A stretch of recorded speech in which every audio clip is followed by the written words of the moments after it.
The Indian Army Chief, General Deepak Kapoor, recently indulged in a spot of rhetorical muscle flexing, something that caused quite a flap here in Pakistan. General Kapoor says is that the Indian Army is reworking its strategic doctrine to be able to fight a simultaneous two-front war with both Pakistan and China. In the case of Pakistan, Kapoor says his forces could achieve victory in 96 hours. And the Pakistan-centric part of this new strategy is called the Cold Start Doctrine. This is what it entails. The Cold Start Doctrine is provoking strong reactions from the Pakistani military and government. The strategy was devised after the massive failure of the Sundaji Doctrine. The older doctrine, named after the Indian Chief of Army, was a slow start way of attacking an enemy. The strategy was made up of a set of strike corps that would mobilize to deliver massive conventional retaliation to the enemy. This proved to be unsuccessful in implementation during Operation Parakram in 2001.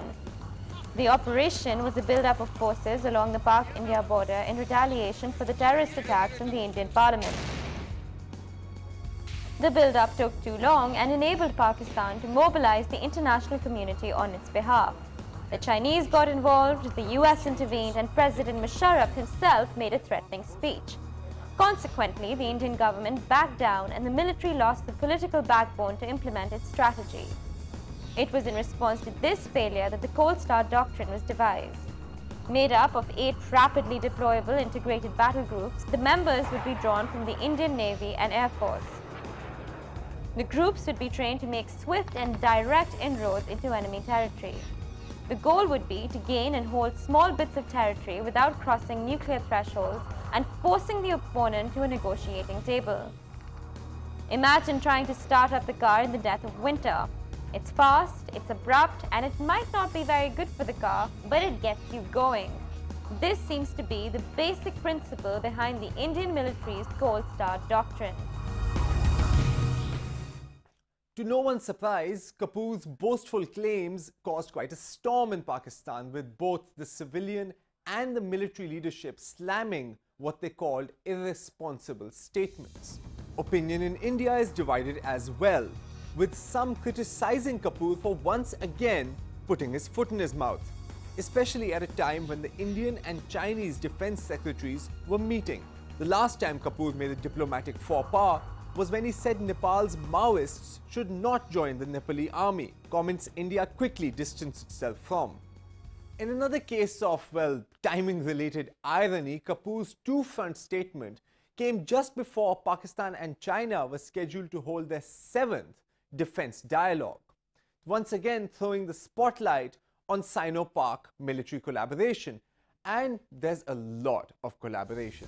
China became Pakistan's top defense supplier in 2007, and the current fleet of the Pakistan Air Force includes Chinese interceptor and advanced trainer aircraft, as well as an airborne early warning and control radar system used to detect enemy aircraft. Planes like the JF-17 Thunder are also being co-produced by the two countries. Indigenous development of the main battle tank Al-Khalid was also started with the help of the Chinese. The first Chinese-made F-22P frigate of the Pakistan Navy arrived at Karachi late last year. It has been renamed the PNS Zulfikar and participated in its very first naval exercise in the Arabian Sea.